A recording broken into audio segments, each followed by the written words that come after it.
Hey, John, meeting. We'll get started. We're just getting the coffee ready. All right. Hey, when you're ready,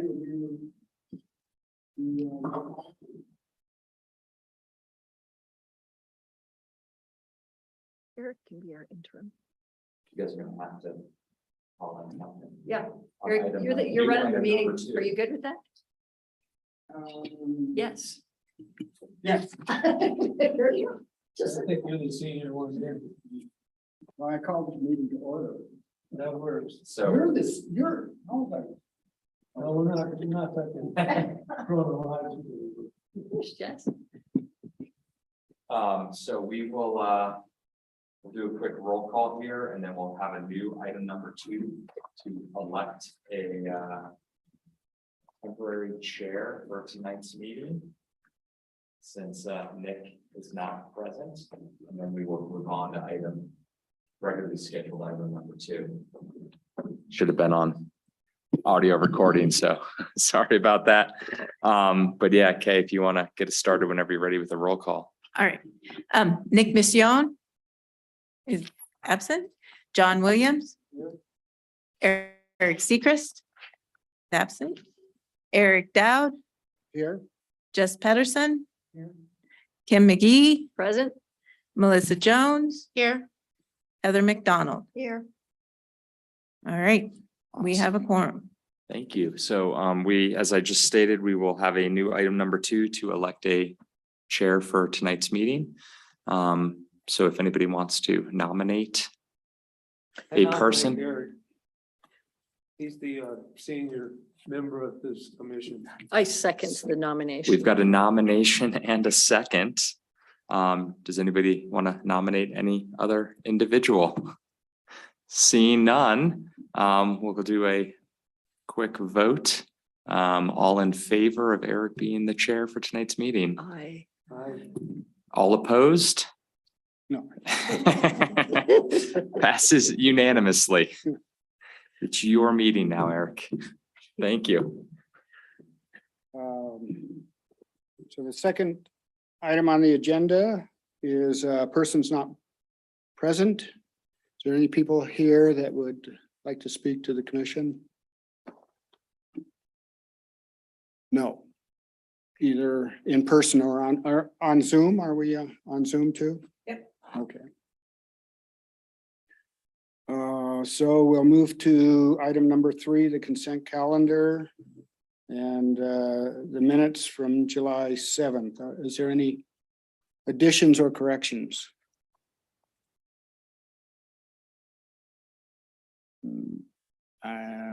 Nope. No.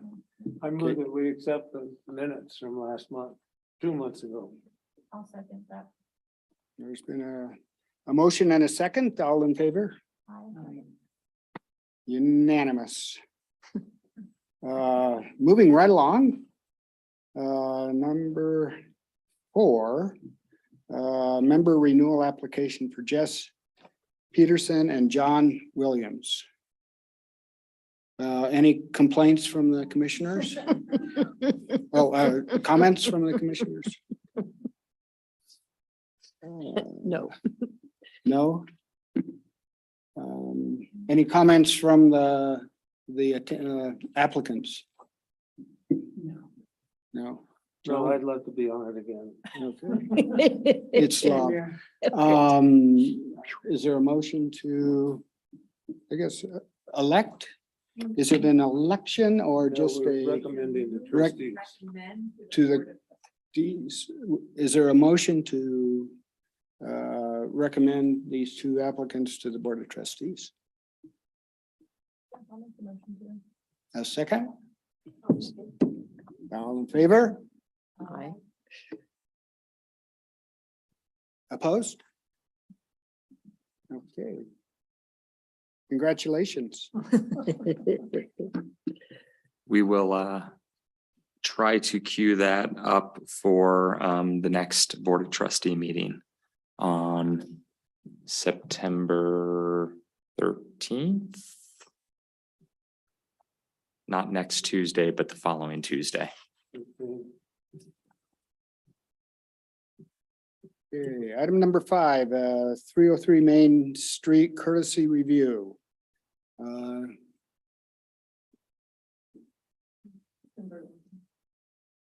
So we do have David Anderson, representing Timberline Engineers, the applicant on the Zoom. But I will quickly just kind of overview the application. This is on the Miser building. And the request is to add a door to the side of the building.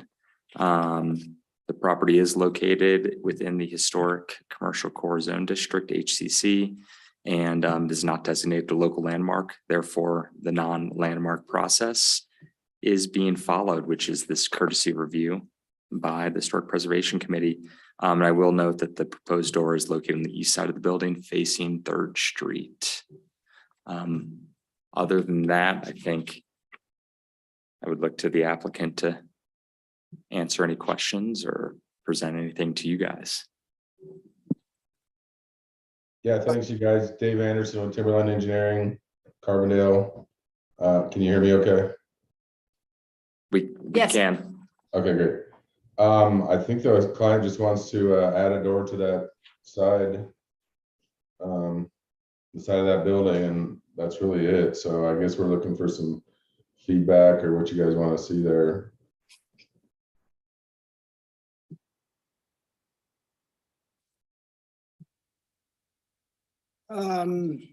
Yeah, is there comments from the commission?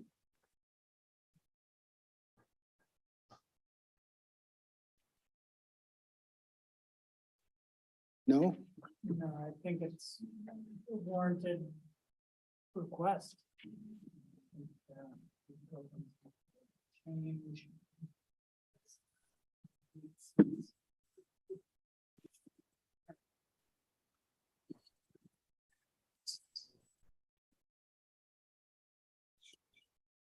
So I think these buildings sort of need to adapt and change as the use demands. So I see this being a perfectly reasonable proposal. I agree. I am curious, do we know what the door itself looks like? I don't know. It's, they drew a little sketch of it. I saw the opening, maybe I Not my didn't. sketch, but it's gonna look something like that, but I don't think it'll have a brick appearance. It'll probably have glass. And other than that, I'm not sure. This has kind of caught me off guard too, but do you guys need to see what that door is or? Not really. I was just curious. I think it makes perfect sense as far as accessibility. Yeah, definitely for access, and I'm not sure about aesthetics or what that door even is beyond what you see there, really. So, I don't mind it at all. It's probably warranted as long as the new opening and door looks somewhat that fits into the time scale, the time frame of the building. You know, just a solid plain steel door as opposed to maybe a panel door or something that looks a little more turn of the century, and have some brickwork that kind of matches the rest of the building. Just kind of keeping in line with the style that's already there is my main comment for that. Okay. Is it intended to be more of a storefront door, or is it a sort of a back storage door? Yeah, it's gonna I think it's just gonna be an access door. It's not gonna be a storefront, I don't believe. I think it's just an access door. From what I've been told by the building official, it's supposed to help access to the basement area. Yeah, that's right. So if you open that door as on the little sketch, you would walk into a landing, and then to your left is a stairway that goes downstairs. So he's trying to get access to that basement away from the rest of the building. For customers, correct? Yeah, exactly. And he doesn't know what he can do in there. He's having trouble renting it out, the upstairs and downstairs both. And so I believe he's just trying to isolate it so maybe he can rent one or the other, or, two different uses, or he doesn't know what to do there exactly. Mhm. I think if it's a public access and it's for commercial purposes, maybe, it should be more inviting and have some glass in it as opposed to just a blank door that might indicate storage. I'd sort of like to see that elevation, that east elevation sort of activated if it is access for the general public or clientele. Okay, gotcha. And I think with that being said, it could look a little bit more historic than, cutting edge. Gotcha, okay. I think something more modern might look out of place in this particular instance. And so are you guys gonna want to see something again, or something to review before we move this forward?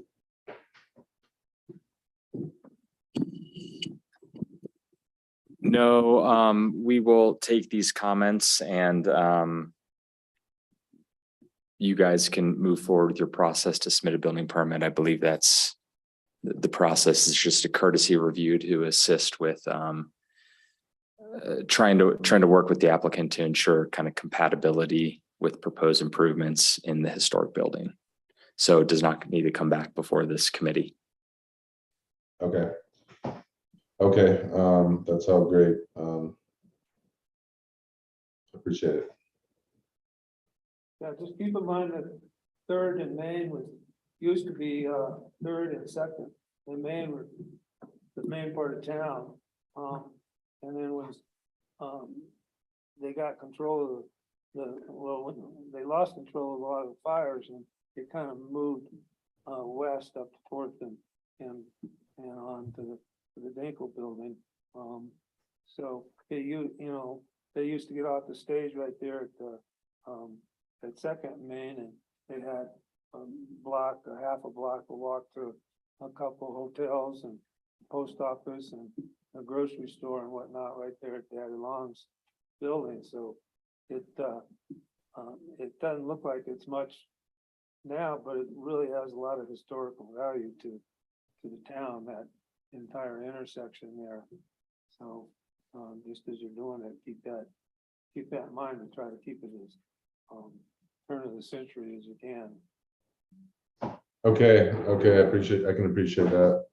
Yeah, to that point, my comments are, I really do wish we could have seen this actual style of the door. I think, given the fact that it faces a public street, as Jess suggested, a glass is probably appropriate in at half glass anyway. And I suspect, I haven't seen the plans, but I suspect that it has to open out for ADA accessibility. And I'm not exactly sure how the grades are working. The sidewalk is sloping away down from the other side entry door. And so if there needs to be a ramp, the building department will want to kind of coordinate that with the sidewalk condition. The square lintel over the top doesn't bother me because the large opening to its left is also a square top lintel. And, typically you find spring arches above your openings, but in this case, we have the squared lintel, and I think your square lintel kind of fits in with the historic character. One thing you might think about is putting a transom above that door.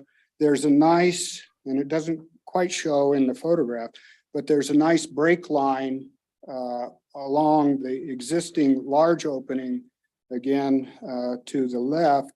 And that would be a nice line to pick up with a transom light. That's my comment. Okay, that's great.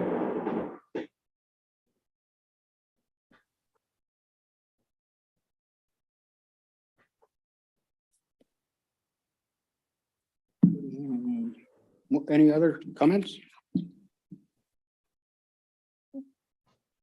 So there's no motion, right? Or is there?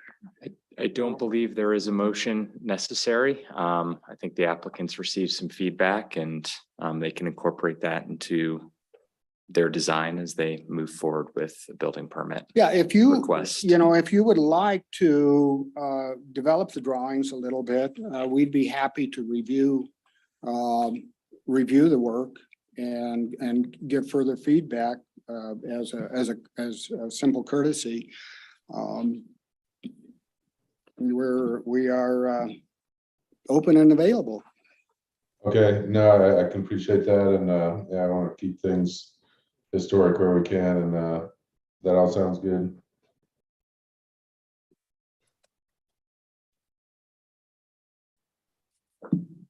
Well, thank you for presenting to us. Thank you, guys. Well, I'll let you all go then, if that's it. Thank you. Thanks a lot. Okay, with that, we'll move to item 6, 417 Main Street. Other one while we're switching over here.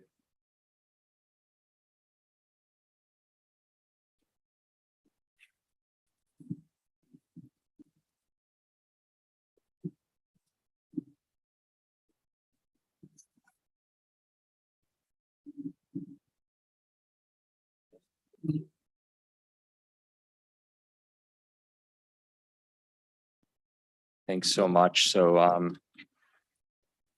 417 Main Street, we have 2757 Design representing the Dinkle Building, Carbondale LLC, which is the owner. And they've submitted a request for a partial renovation of the Dinkle Building. It's also located in the HCC zone district. It is not designated as a local landmark, and so we followed the non-landmark process and prepared this courtesy review for the Historic Preservation Committee. So as stated in the application, there's quite a number of proposed renovations to the building. Of note is an ADA restroom, some accessible stairs, elevator, a new storefront off Main Street, second floor common area and tenant suite improvements, a retrofitted roof and floor structures, fire sprinklers in the basement, facade restoration, window replacement, and some new building awnings. Many of these improvements are internal to the building and are typically outside the purview of the Historic Preservation Committee's review. But there are a number of exterior improvements which are within the review purview. So I would try to guide the review towards those elements, such as the building signage, restoration, the new storefront for the second story offices, the rear entry modification for accessibility, the exterior blade signs, brick restoration, and window replacements. So if you have any questions about the application, I'd be happy to answer them. Otherwise, we can turn it over to Erica for a more comprehensive presentation. I'm gonna share my screen from the Zoom so that anybody else can see that as well. Can you turn that mic on if it's closer to it? Not on.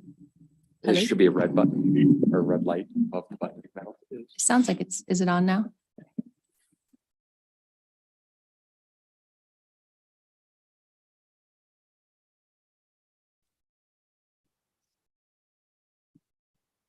Okay, so I'm Erica Golden.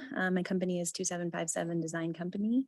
And this is Ance Colwick with Koru Construction. And then Drew Franson is also here from Koru. So we're all here to answer questions as they arise. Interestingly enough, Ance and his team was in my office in the Dinkle building before we were in our office. And so we've had our office there since 2018, so about 4 years. And then you guys were there For 11 before that. for 11 before that. Yeah. So we're very familiar, at least with the second floor of the building. There's a lot of square footage, so I can't say we knew everything about it coming in. But we were contacted by the current owner, which is the Dinkle Building Carbondale LLC. And we were contacted at the end of 2020, and they were looking at purchasing the building. So they brought us on board to help set up a number of kind of investigations into the building. So we've been working with them since then. And some of the first investigations that we set up were kind of looking at the structural, basically integrity of the building with Jack Albright Associates, and then also looking at the condition of the masonry, as well as electrical and mechanical systems within the building. And so the quick summary of all of those investigations are that there was a lot of deferred maintenance that had been happening over the years on the building. And they did choose to purchase the building at that time, kind of knowing that they would need to tackle a lot of maintenance as their first idea. So there was, the thought of, is there anything that has to happen immediately? Or are we looking at everything, holistically with what we would like to remodel? And so we quickly kind of started studying with them their main goal, which was to kind of reorganize the upper level offices where our offices are located. And the reason for that was there's just been a lot of, over the years, subdividing and adding and subtracting and, conjoining spaces. And it was very inefficient and is still inefficient with lots of hallways to nowhere. And, so that was their main goal. And so they really, came to us and they said, we want to impact the first level tenants as little as possible in this remodel. But we do want to reconfigure the upper level to have more kind of just, a few larger open offices.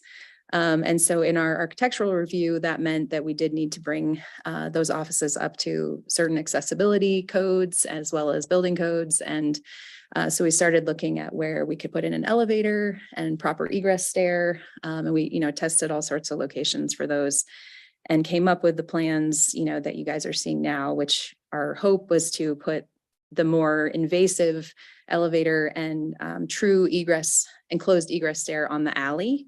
And then maintain an open stair in its current configuration, but provide proper landings on the stair and just, kind of enhance that entry up to the offices.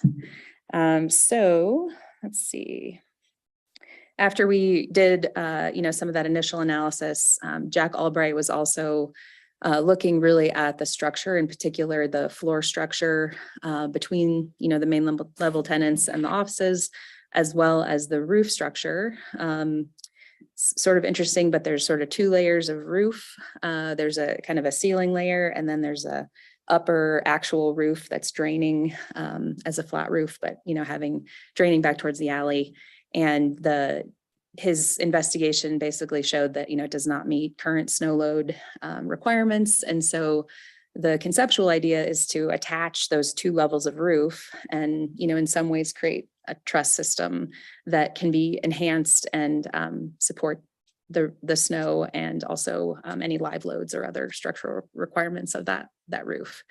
The floor structure also is being significantly enhanced. Basically every floor joist and roof member is being sistered onto with new material to bring it up to structural requirements.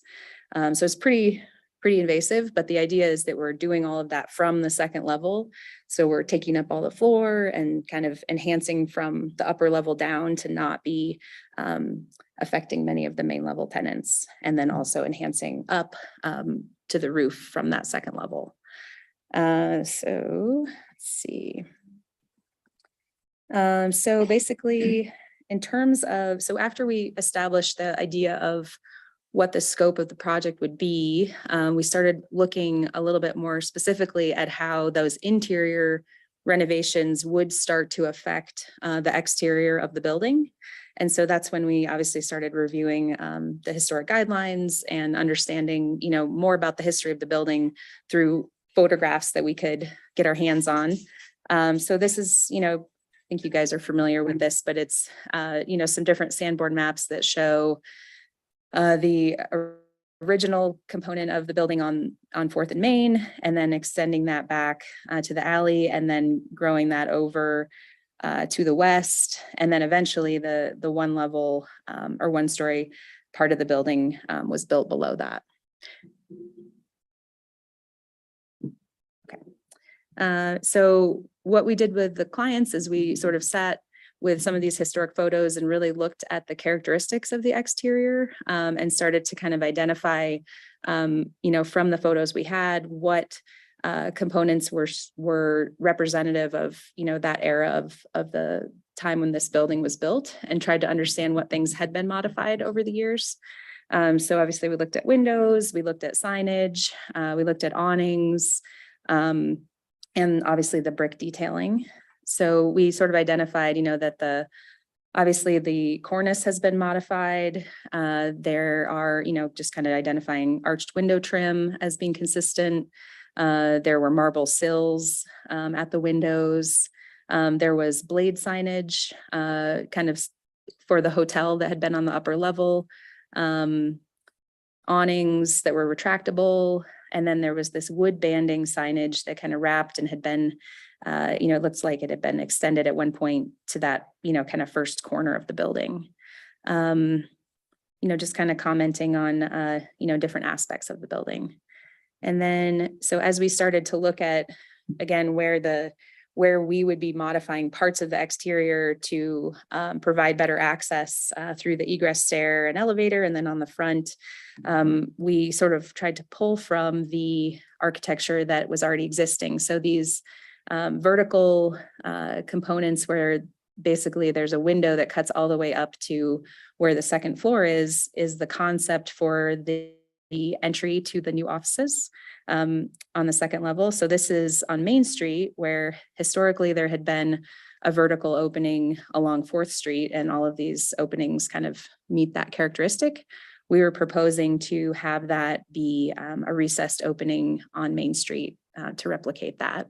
And that allows us to kind of give you a little bit of an area to step off the sidewalk as you're kind of reading the signage, to know what offices are upstairs, and also have, keypads and other types of signage. And then once you go through the door, there's an adequate landing, which right now there's just a tiny landing when you go through the door to the offices.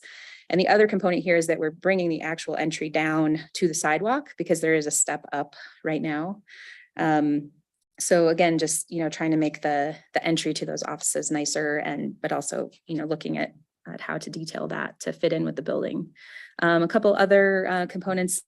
So some of the marble sills had been removed on the southeast portion, and so we're proposing to replace those.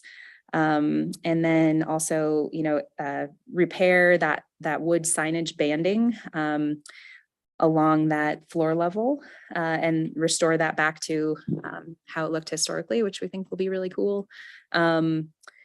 In terms of the windows themselves, many of them are not operational right now. And I think some are painted, some just don't open. And so we are replacing them, to match the double hung design. And the idea, we did look at colors of the windows in a couple photos that we found. They were red at one point, and then they've been green for a while. So we did decide to go with more of a bronze, sort of a neutral color palette for the windows and the window trim. And the idea there is to kind of defer to the other materials that we know are more historic, which is like the brick and some of the signage and those types of things.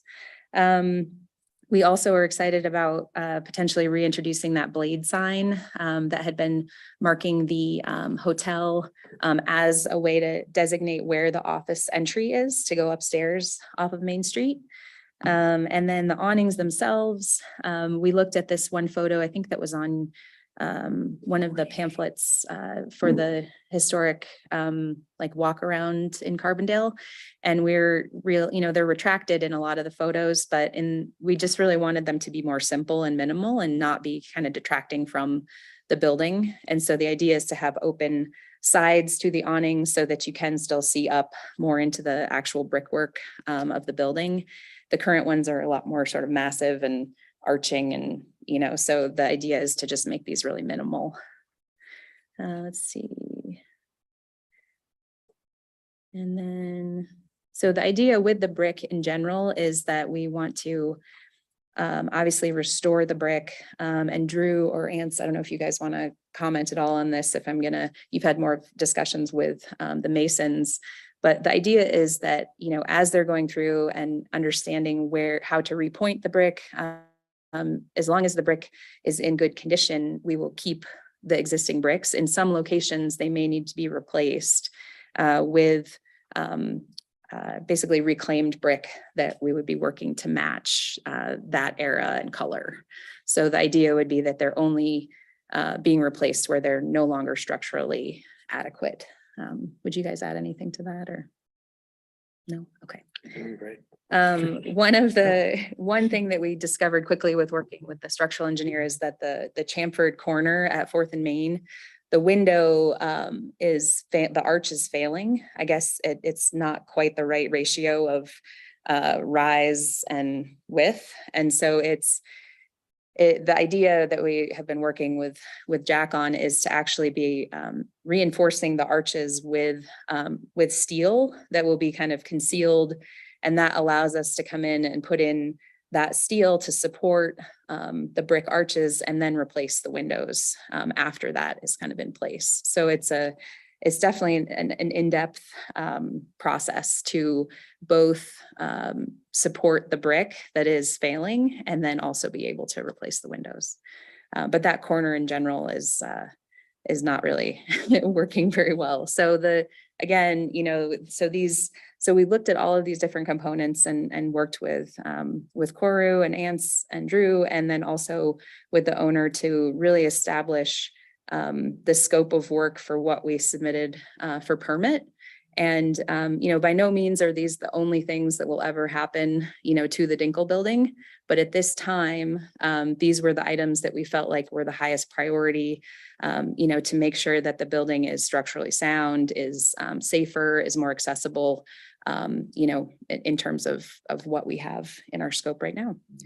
I think that's the majority of my presentation. I think the only two other quick things we wanted to share were that, I know the interior is not a significant portion of, what you guys comment on, but we do have this fun idea to bring the safe door from the basement up to the lobby of the second level offices and display that with some educational information about, there's also another safe in Steve's Guitars, that they had the whole safe cracking event a couple of years ago. And then this actually did have to get cracked as well. So they had to break into it to get into, so to see if we could actually move the door, it was locked. So we had to have that done. And our plan is to have it displayed upstairs, as well as exposing some more of the brick that you see here that has been plastered over.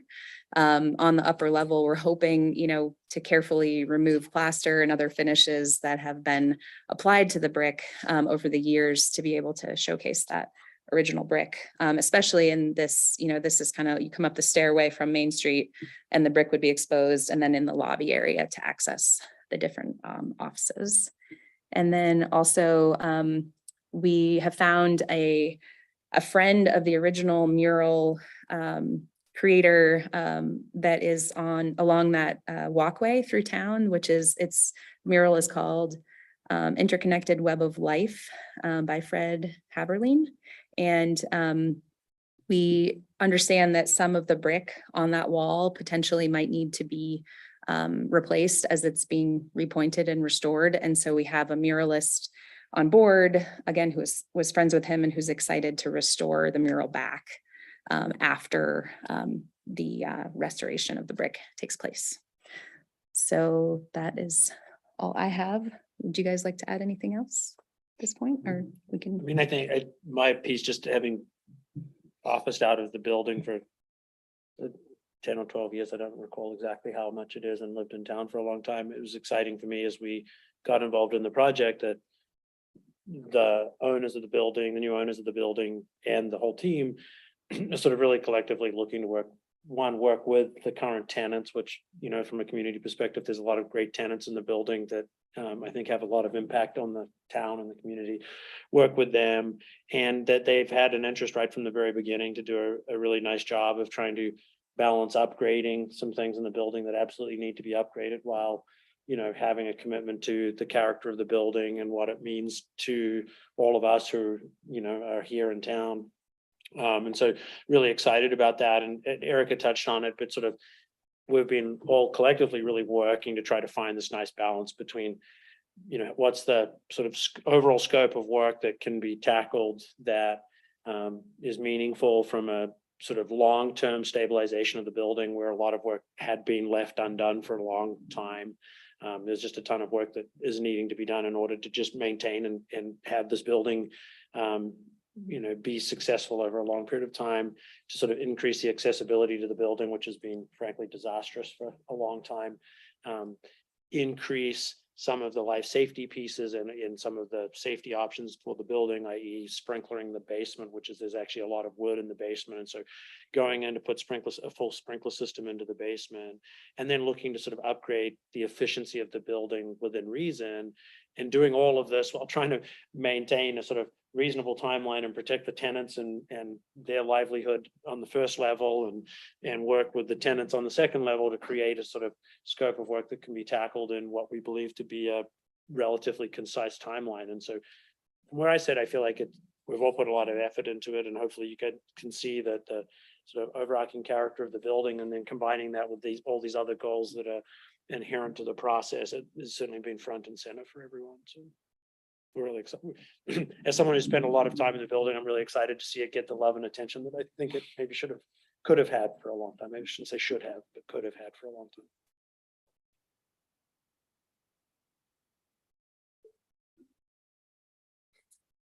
Well, thank you for that presentation and comments from the commission.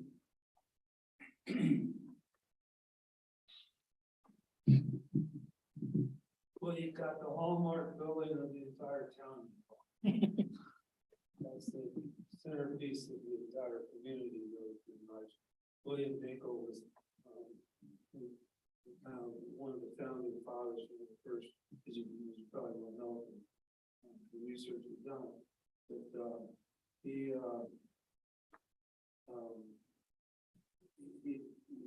kind of the major leader of the entire town.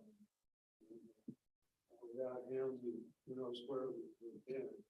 And so, you know, preserving the integrity of the exterior is my and pretty much this commission's the number one priority for maintaining the true nature and character of Carbondale, because it's exemplified in that building. Everything that's going on, the upstairs, the tables downstairs. Just the whole 9 yards is that building is Carbondale. So I'm really pleased to see that you're putting in so much effort and time to maintain the integrity of the outside. And we totally expect and really like the fact that you're upgrading the inside as much as you can, because without that, it's not going to survive. So we like that a lot. I don't really have any problem with what you're doing, especially since you're planning on replacing the corridors up on Main Street part at line. Brick. Put that back to the original thing. Replacing the glass, as long as you don't mess up the brick, the original size of it. You know, you got to put in new glass. That's totally fine with the sash and everything. We don't expect it to be full-time glass. So, only main concern would be the construction in the alleyway. Granted, it is an alleyway, so it's hardly, you know, one of the least visible parts of it, but it's still a various story. The vacant lot right behind it, which is pretty big, burnt down. Way back when, and, you know, there's just, like I was saying, the Daddy Long building is really part of the history and major character of Carbondale. So if you can, when you cut in that door, keep in mind, sticking to the style of turn of the century brickwork and type of door you put in and make it look like Bill Lincoln did it instead of 21st century stuff. Mhm. So, that's all I got, unless you can put that flagpole back up. I was gonna ask when was that there? I'm sure the. That was, I'm sure the police would really like that. when was that there? Does anybody know like what years that One with the safe up in the lobby, I think you should have a big huge picture you had it up there with the. Really? World War I Mhm. flags in it. Pick up the asphalt, too. I think we as a committee owe quite a bit to the Dinkle building. Um, In the mid-90s, they restored the cornice up above and really simplified it. And that's sort of what brought this committee together. And it would be really nice to see that cornice go back to what it was initially. And, you know, this building is just so important to Carbondale. And I think probably the owners realize that as well. And I think they knew what they were getting into. I think there was probably a pretty strong desire to keep it, you know, what it is now and maybe make it better. And it would be really awesome if you guys considered sort of landmarking this at a local level and being sort of a example for the rest of the town, because really we are getting a lot of interest as a committee to preserve the historic nature. But I think when the Historic Commission was initially formed, there was a lot of resistance that they were going to take over a lot of the historic buildings. And it would just be really cool to see you guys consider landmarking this. And I think on the local level is probably more appropriate, but maybe you guys have more to say on that note. Just to really bring the community together and appreciate what we have now. Because I think with the current building climate, a lot of historic buildings, maybe not as important, stand a chance of disappearing. And really, once they're gone, you know, we have a new history. I think we all sort of, a lot of us came here with what charm Carbondale had, rugged, rough charm. So that's what I have to say. I did have one more add on to that. That was so long-winded before I could bring this up. We would really like to have you all consider being our very first local landmark building, because of the importance of the Dinkle building is basically one of the very first important buildings in the town to start with. And in the comprehensive plan, or the municipal code, in section 16(3)(3)(10) and on, is explains the process of landmarking the building. And it's a local landmarking process. It's really not all that complicated. It takes a couple public outreach meetings and, you know, a couple meetings with the planner and the attorney, but that's basically it. And then going through, being in a historical commercial core already, the all the requirements and hoops you need to jump through, you pretty much gonna have to jump through the same hoops, whether you're a local landmark or a structure there within the HCC. There already is structure there, and that's, we've got a lot of those buildings. In your paperwork, I see, you got a lot of your neighbors who list them as landmarks, and then another list of structures in there. Basically, it's my understanding that we don't have every single local landmark building yet. Okay. So we would like to all of these very first ones to be very appropriate. And when you're ready, if you so decide, a couple of us can come and talk to you and walk through the process. And we'll definitely be in there with you as we go through, as you go through the process to do that. So we would really love to see you do that.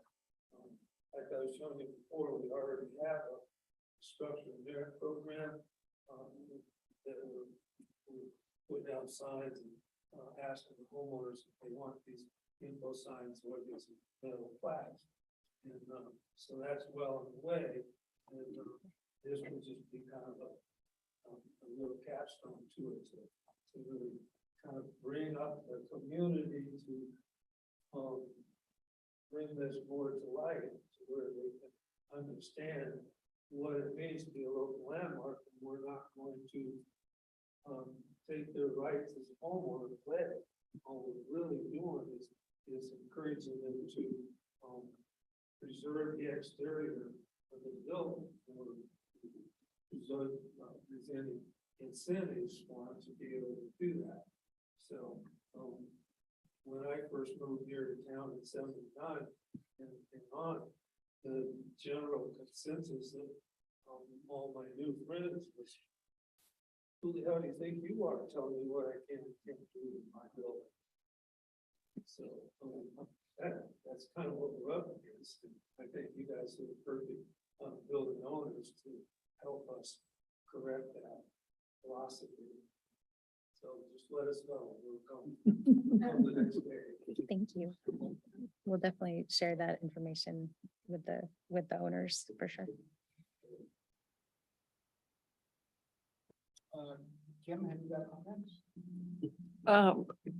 Thank you for a beautiful plan. I'm sorry that the owner isn't here for us to thank him as well, because you can see how passionate we all are about this building. And I personally think this is beautiful. And I love that you are bringing back the band and the signage. And to me, it looks fantastic. And I really feel grateful that you guys are passionate with us. So thank you. Yeah.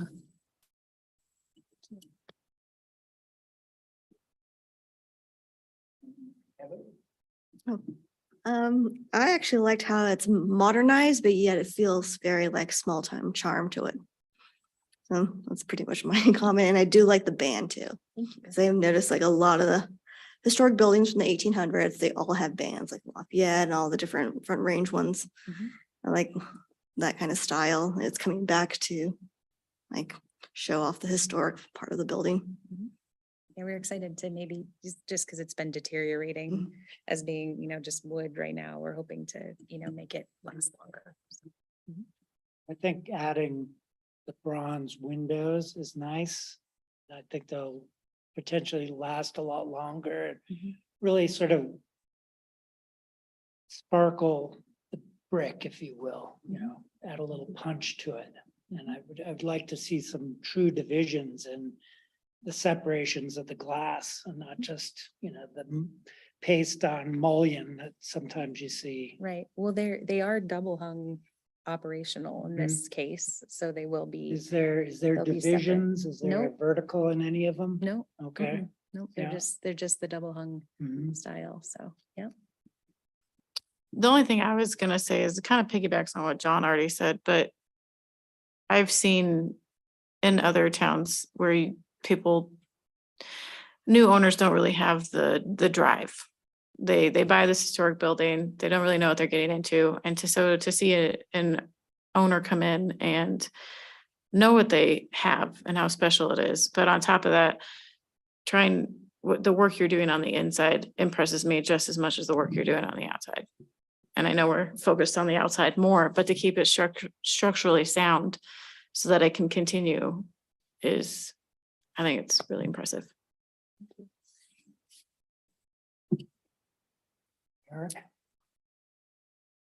Well, I commend you as well. Thank you very much for doing what you're doing, and I understand fully what it takes, having done a small project, you know, on the old red house here in town. I looked at the drawings pretty carefully and have a few comments.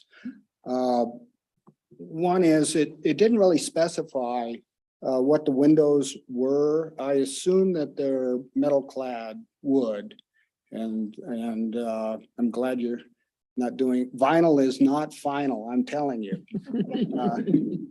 Yeah. I think you know, I'm not an expert in this brick restoration, but I think you do really want to be careful of the repointing. And it's my understanding the original mortar was lime-based, and you really want to go with a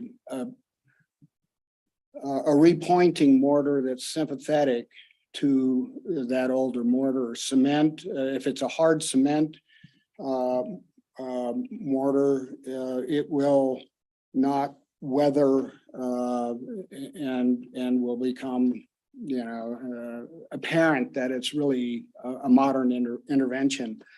I would like, now this is advisory only, but I'd really like to see those sills, instead of being concrete, be stone, red stone.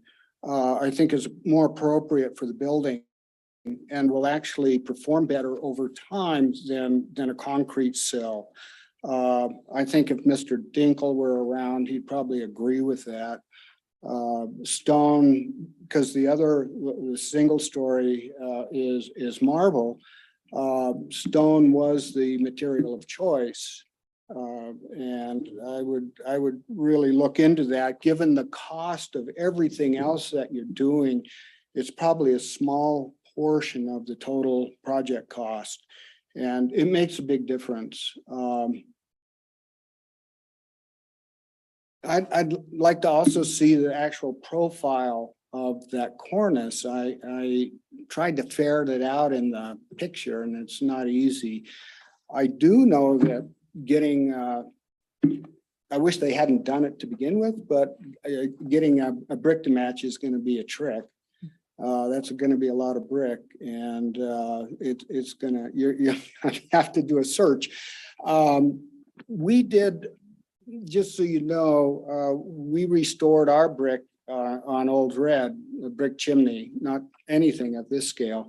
And we worked with a mason who had this miraculous bucket of goop, and he would submerge the brick into that. It's a brick hardener, and you can use it to coat the outside.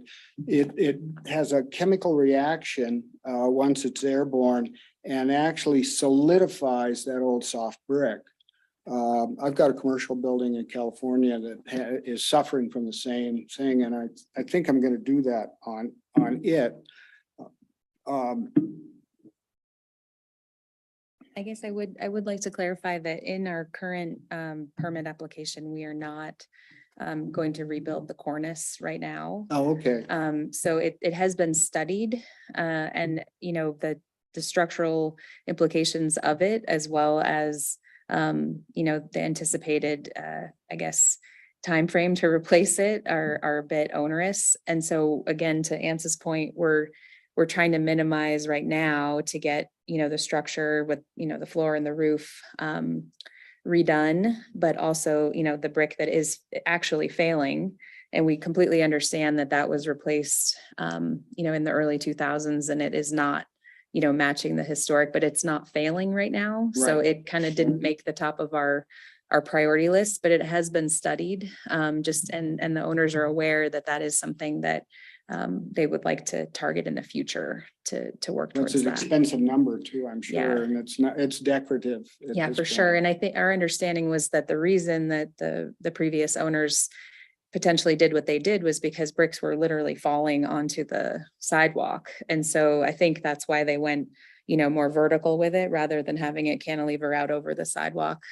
So it absolutely would need quite a bit of structural reinforcing, if that were to be Yeah, and then rebuilt. some of these initial steps too are in support of the opportunity in the future that it can Mhm. potentially be addressed right in the future. But in order to do that, we also need to stabilize everything that's occurring. below. Absolutely. We need to come up from the bottom. And I think it's also just in sort of fairness and transparency to the ownership, while they understood to a degree what they were getting into, further exploration has created a greater scope of work in the primary stabilization and some of these other aspects. And so again, the investment time, money as well has sort of had to be focused into these first priorities. Let's stabilize the building. Let's get it into a great shape that it can maintain its beauty for time to come. And then as things move forward, certainly we're continuing to study the corners and what that means. Yeah, and the structural engineer fully understands that that's something that we would like to, potentially tackle in the future. So that's, again, what he's working towards with the new roof structure. Well, I'm sure you'd love to tear into the Crystal Theater facade as well, but that's gonna, that's Don't have gonna any stay. comments on that. We're doing everything we can to support the current tenants because we Absolutely. are Yes. big fans of all of them. So They are awesome. It's really awesome. One question I do have is about the rear ADA access Mhm. door. Mhm. And I looked at unfortunately, in our packet, we didn't have the detail that from the floor plan. A 5.04, I think. But I'm wondering if you can look at just shifting that door to the west a little and utilizing the existing spring arch and opening. There, we are- yeah, We are looking that, at that. it's just like 2 feet. Yeah. And, great idea, Eric. I- Currently understudied. How's that? Yes, no, Drew actually brought that to my attention. We had been, again, just trying to be as equitable as possible with all the, working with the first floor tenants and trying to, when we had to do some adjustment to their spaces to accommodate the new egress stair and elevator, I think we felt like we were, trying to give back more storage space to the Crystal Theater owners. And so that was why we were adjusting that wall. But I think we have, Drew had some conversations with them today.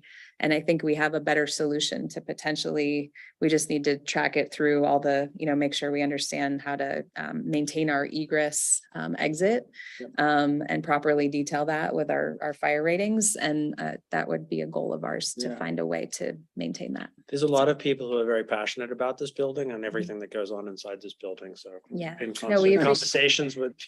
We appreciate that. Yeah, well, I mean, from a historical point of view, not having to tear into that brick and try and make it not look like it was, Yeah, a absolutely. poor, addition. Mhm. That'd be terrific. I noticed that you're replacing some of the HVAC units Mhm. on the roof. Mhm. Does that mean you're gonna be able to get rid of some of the swamp coolers that are stuck on the side of the building? That's a really good question. I think that, I think we're trying to understand how to, how to properly pull the whole upper level off of, the existing system and maintain operation of the main level tenants. So we're doing our best to not disrupt them with their heating and cooling systems. So I think that's a really good question and we'll certainly follow up on that. But we do know that some of those are kind of sticking out quite a bit. And So- the amount of electrical on that alley wall is just, Yes, that is a big point of discussion. a little frightening. Yes, that is But- absolutely. Yes, yes, Yeah, absolutely. but, We should take a look at what's inside the Yes. building. Yeah, it's absolute, that's one of the things that is happening it- behind the scenes that has to be upgraded right now, so. I noticed, this is a kind of a side point, but I noticed that that there are shutter hinge points for the back windows. Do you know anything about that history? You probably want to maintain those. You don't want to tear those out when you do your restoration work, because they're pretty cool. I'm trying to think of which. I image to noticed look at. those, and our intent would be to leave those, there's some other stuff hanging back there, that's been added. Since the original, some image strut and stuff. Is it on the You should back be able here? to see them from there. Oh, like up in here? Anything not Like original, these we'll points? remove when we're doing the duct pointing. Mhm. But anything that's original, we wouldn't touch. Yeah, great.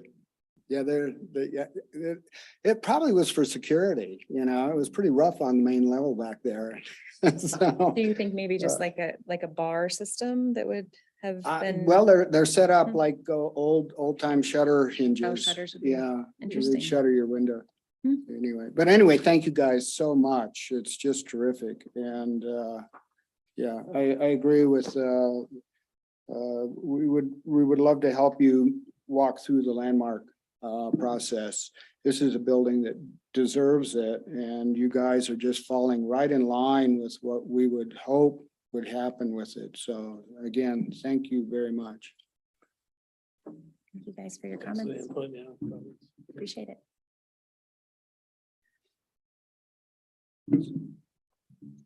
Should I just? option? Okay, when do you want us to show up and talk about? Twist their arms and come back to the next meeting. Thank you, guys. Let us get it stable. Things first. Every Friday morning at 8. Thank you all. Thank you. Yeah. Next agenda item is our staff report. So I'm sure you've noticed a new face here. We still have Kay, which is fantastic. She's actually moved over to the planning department to become a planning tech with town of Carbondale. So in the short term, she will still fill every role that she currently fills and more, hopefully. But yeah, I think in the long term, our goal is to transition her more over to the planning department and look for a replacement for some of the other boards and commissions that Kay takes on. And then I'm Jared. I'm the new planning director with Carbondale, so I'm taking over for Janet's position. John Laybourne has moved on to new opportunities with Garfield County. So he actually started there, I believe, this week. So yeah, right now our planning department is in flux. We are currently hiring for a replacement for John. So if you guys know any fantastic people, encourage them to apply. But in the short term, I'll be kind of filling his role as well and trying to be the staff liaison to this commission. And hopefully we can continue some of the good work that the Dinkle building is doing. And, I know I've some catching up. Eric shared a few points that you guys have been discussing over the past, 2 meetings? Just one meeting? Years. 2 100 years. meetings. I knew there was a 2 in there. So hopefully I can help get up to speed a little bit and, see what we can do at a staff level to kind of help some of those conversations move further down the line and let the powers that be decide the decisions that need to be made, but at least present some of your guys' comments and thoughts to those committees and commissions and trustees and see what they say. So yeah, that's about all I have. I don't know if you guys have any questions of either of us. Yeah, can you give us a heads up on what's going on with our funding requests? Money, money, money. So there's a funding request that I'm informed of. I Cars here. yeah, so Teslas for each. Was that the funding request? No. Yeah, I know budget season is just beginning. I do need to circle their wagons on what that request actually is and put it forward. I believe it was for funding to potentially work on the design guidelines. Is that correct? To add some additional, potentially some additional review authority to this board. So And there is another- no action on that currently. I am less than 2 weeks into this position, so I'm still trying to figure this all out, but I'll try to review previous minutes and wrap my head around what that Or just request snag one is. of us to fill you in. sounds good. Yeah, that would be a whole lot easier than trying to wade through past minutes. Another funding request was actually for our plaques and info signs to get another year of this because apparently the cost has gone Yeah, way there's- up.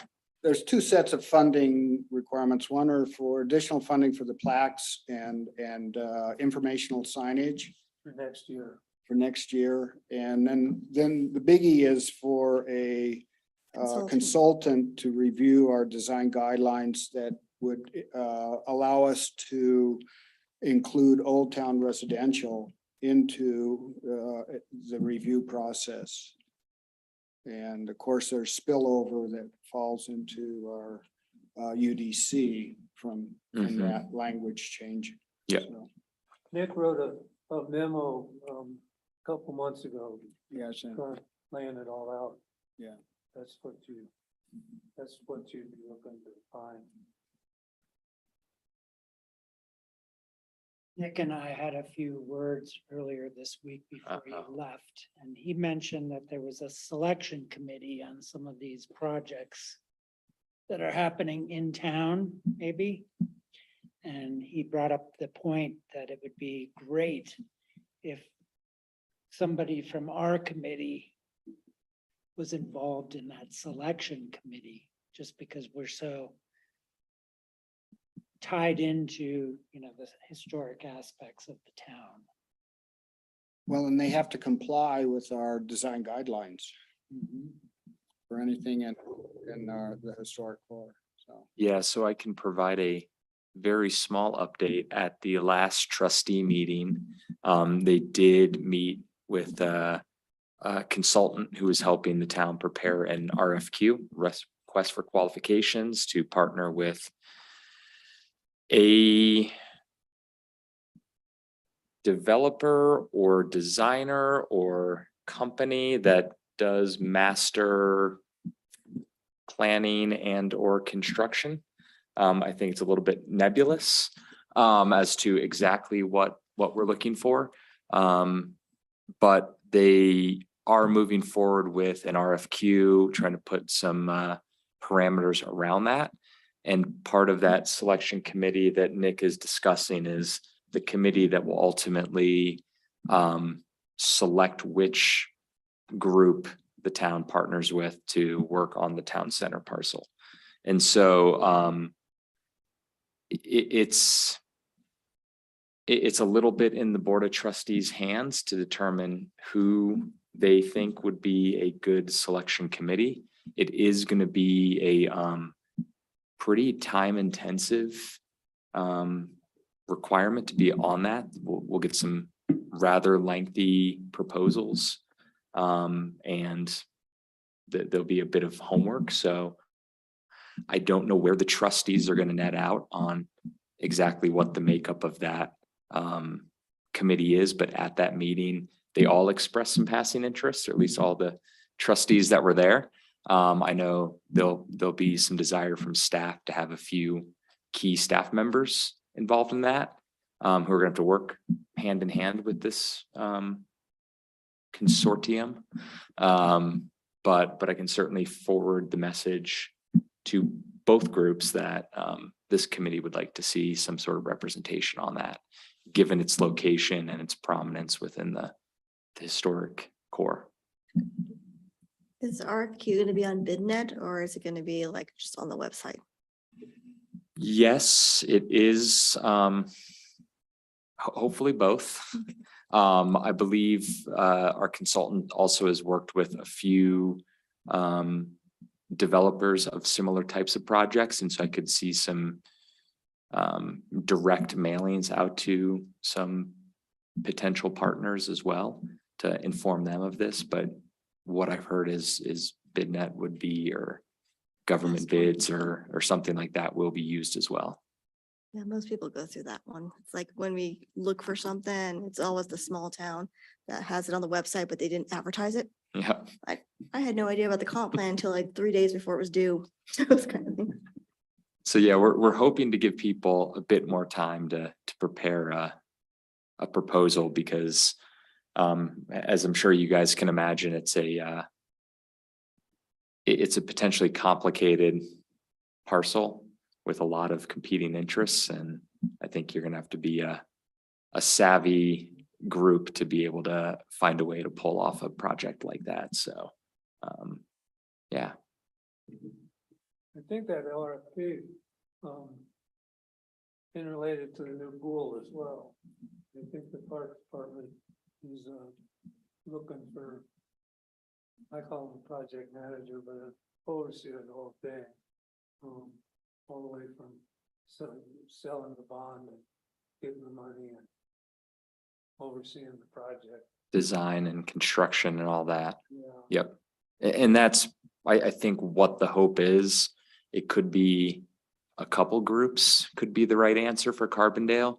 You might have somebody a little more construction focused and somebody a bit more design focused, or it could be kind of a process design and construction group. But I've seen some kind of affordable housing projects happen in other communities where they've worked with some master developers, if you will, and they seem to have turned out pretty successful.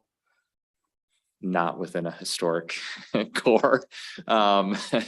So there's that added complexity, but I know the town will want to make sure that early in the process, whether this committee is directly involved in the selection committee or not, that there's some conversations about design considerations so that we're sending this group off in the right direction as opposed to the wrong direction. So I could see some work sessions with this group and the planning commission and trustees as well. Mothers of Carbondale.